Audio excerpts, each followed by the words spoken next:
Salam profit untuk semua trader base. Oke, seperti biasa karena ini hari Minggu, saya akan memberikan gambaran analisa untuk market hari Senin dan mungkin untuk market 1 minggu ke depan, karena base di time frame 4 bisa digunakan selama 1 minggu ke depan selama base tersebut belum di break oleh harga.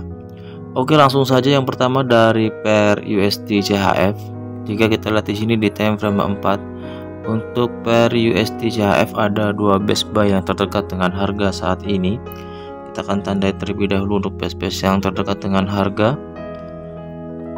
Ini adalah base buy-nya yang berpotensi jika harga turun atau koreksi, maka akan disentuh oleh market. Jika kita lihat di sini untuk base sell-nya ada cukup jauh. Ini adalah base sell yang terdekat untuk saat ini.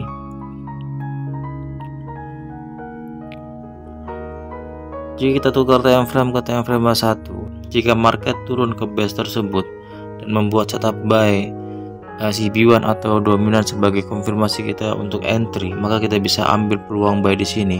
Tapi jika base ini tidak direspon oleh market atau di break oleh harga, maka kita akan tunggu di base berikutnya untuk membuat setup buy CB1 atau dominan break. Oke, kita lanjutkan lagi berikutnya untuk pair Audi USD. Kita akan lihat untuk pair Audi USD di time frame H4. Jika kita lihat di sini untuk pair Audi USD ada base sell yang terdekat dengan harga untuk saat ini. Kita tandai terlebih dahulu untuk base sell di time frame H4. Sedang untuk base buy-nya di sini cukup jauh. Ini adalah base buy untuk pair Audi USD. Cukup jauh, tapi kita akan tandai karena mungkin 1 minggu ke depan market berpotensi ke base buy tersebut. Base yang ini tidak bisa digunakan karena sudah di break oleh harga. Jadi kita perlu berhati-hati untuk base yang sudah di break oleh harga. Disinilah fungsi kita menandai body candle base. Ini sebagai acuan jika base ini sudah di break oleh harga maka tidak bisa digunakan.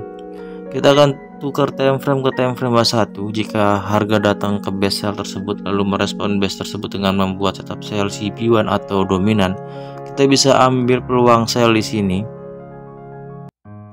Atau jika harga turun tanpa koreksi ke atas lalu menyentuh base buy ini dan direspon oleh market dengan membuat setup buy CB1 atau dominan, kita juga bisa ambil peluang buy di sini. Oke, kita lanjutkan lagi berikutnya untuk market crude oil. Kita akan analisa market crude oil di time frame 4. Saat ini harga sedang dalam koreksi menuju base sell. Di sini ada base sell yang terdekat dengan harga, yaitu ada dua base sell yang terdekat dengan harga. Yang pertama adalah ini, dan yang kedua adalah ini. Base ini hampir selevel, maka kita bisa tandai keduanya. Lalu tukar time frame ke time frame 1, kita akan tunggu harga datang ke base tersebut. Ini adalah base sell yang pertama. Jika market merespon dan membuat setup sell CB1 atau dominan, kita bisa ambil peluang sell di sini. Atau jika base sell ini di break oleh harga dan market melanjutkan ke base berikutnya, lalu market merespon base sell tersebut, kita juga bisa ambil peluang sell di sini.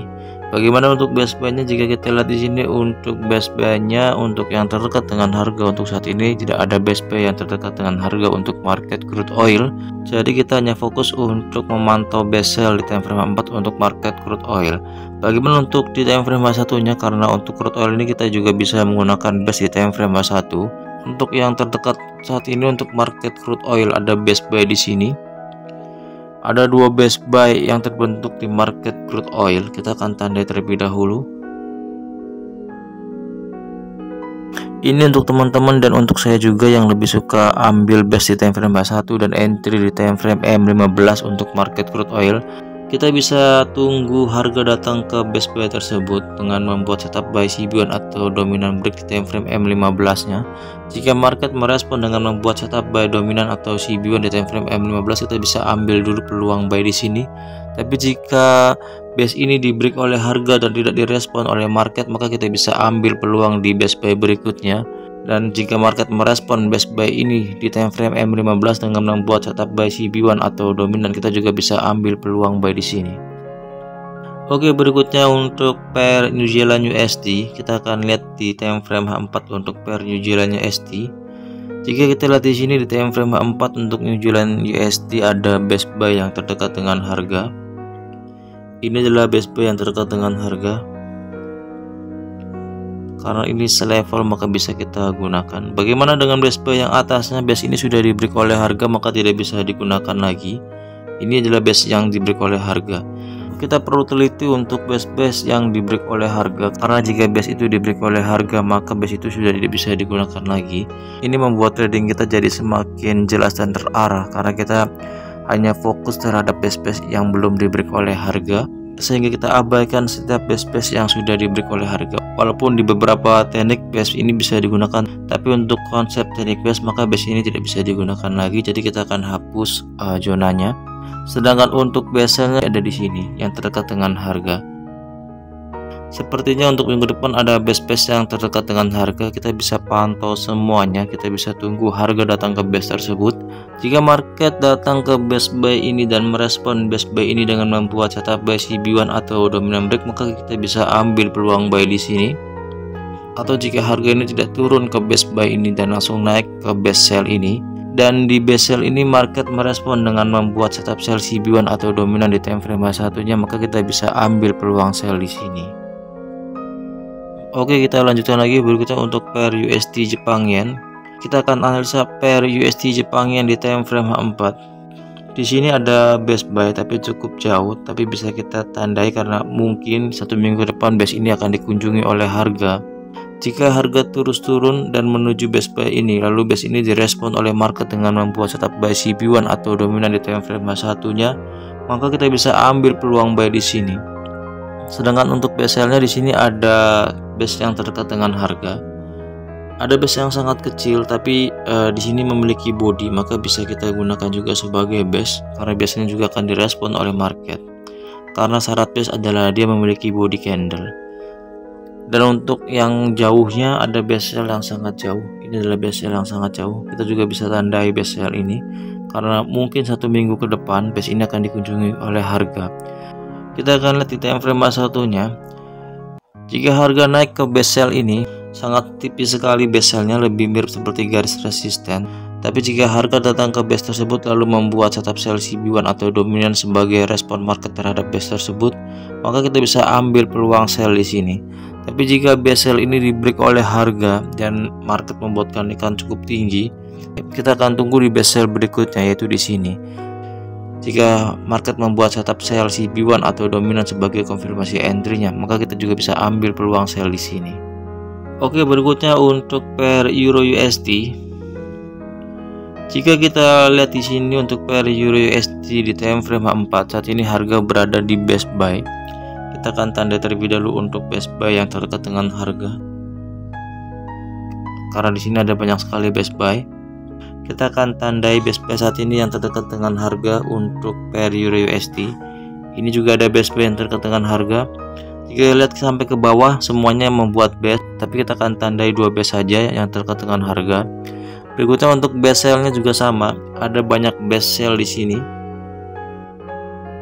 Kita akan tukar time frame ke time frame 1. Jika harga membuat setup buy dominant break, maka kita bisa ambil peluang buy di sini, tapi kita perlu berhati-hati karena di atas sini terdapat base sell. Karena jika market juga merespon base sell tersebut dengan membuat setup sell CB1 atau dominan, maka harga akan turun dan kita bisa ambil peluang sell di sini. Bagaimana jika market langsung turun dan tidak membuat setup buy dominant break tersebut dan break base ini, maka kita bisa tunggu peluang di base berikutnya. Jika harga datang ke base buy ini dan membuat setup buy CB1 atau dominan di time frame satunya, maka kita juga bisa ambil peluang buy di sini. Oke, kita lanjutkan lagi. Berikutnya untuk market gold. Kita akan analisa market gold di time frame 4. Apakah di sini ada base buy yang terdekat dengan harga? Jika kita lihat di sini untuk market gold, untuk base sell yang terdekat dengan harga ada di sini. Ini adalah base sell yang terdekat dengan harga. Dan untuk base buy-nya ada 2 base buy yang terdekat dengan harga, dan saat ini harga berada di base buy tersebut. Ini adalah base buy yang terdekat dengan harga. Lalu berikutnya yang kedua ada di bawahnya yang sebelumnya juga sudah direspon oleh market. Ini adalah base buy yang terdekat dengan harga.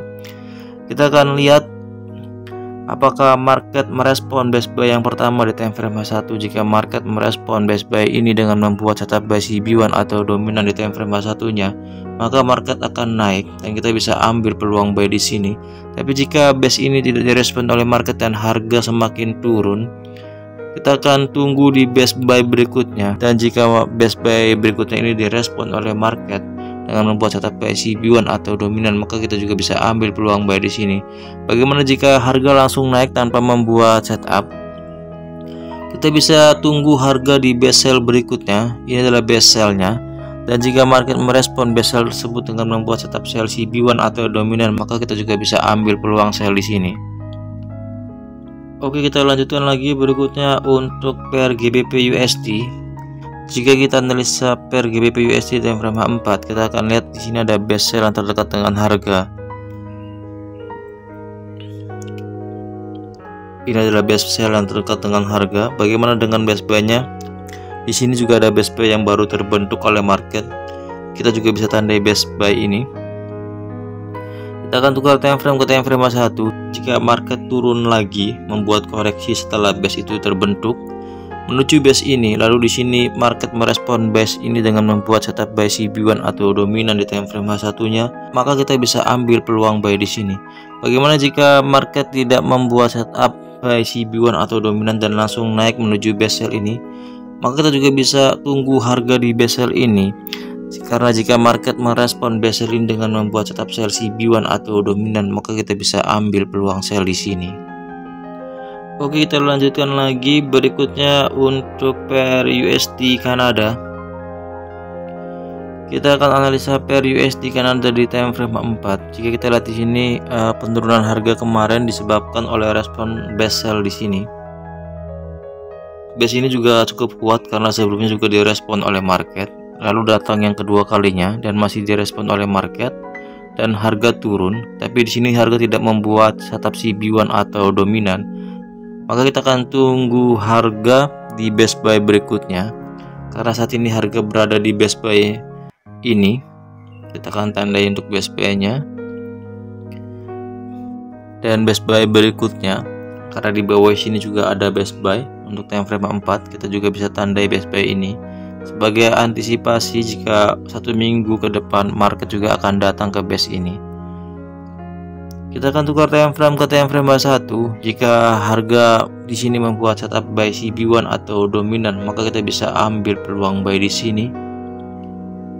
Atau jika harga langsung naik tanpa membuat setup dan menyentuh best sell ini, membuat new high lalu menyentuh best sell ini, maka kita juga bisa ambil peluang sell di sini.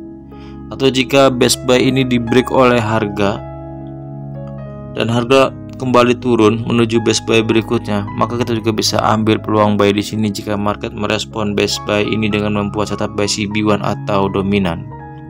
Oke, berikutnya untuk pair Euro Jepang Yen.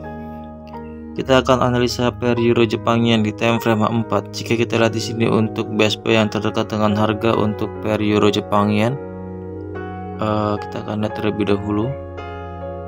Kita akan tandai untuk pair Euro Jepang Yen di time frame 4. Apakah di sebelah kiri ada best buy yang terdekat dengan harga? Jika kita lihat di sini ada best buy yang terdekat dengan harga, ini adalah best buy-nya. Kita akan tandai untuk best buy-nya. Sedangkan untuk best sell-nya di sini ada sangat jauh. Ini adalah best sell yang berpotensi 1 minggu ke depan akan didatangi oleh harga. Jika harga turun menuju best buy yang ada di bawahnya, dan di sini market merespon best buy ini dengan membuat setup buy CB1 atau dominan, maka kita bisa ambil peluang buy di sini. Atau jika harga tidak turun dan langsung naik menuju best sell di atasnya, dan harga merespon best sell ini dengan membuat setup sell CB1 atau dominan di time frame 1, maka kita juga bisa ambil peluang sell di sini. Oke, sekian gambaran analisa market untuk hari Senin atau untuk 1 minggu ke depan. Ini hanya ulasan gambaran market untuk hari Senin dan bukan saran untuk entry. Semoga bermanfaat dan semoga semuanya selalu diberkahi dengan profit konsisten. Terima kasih untuk semuanya.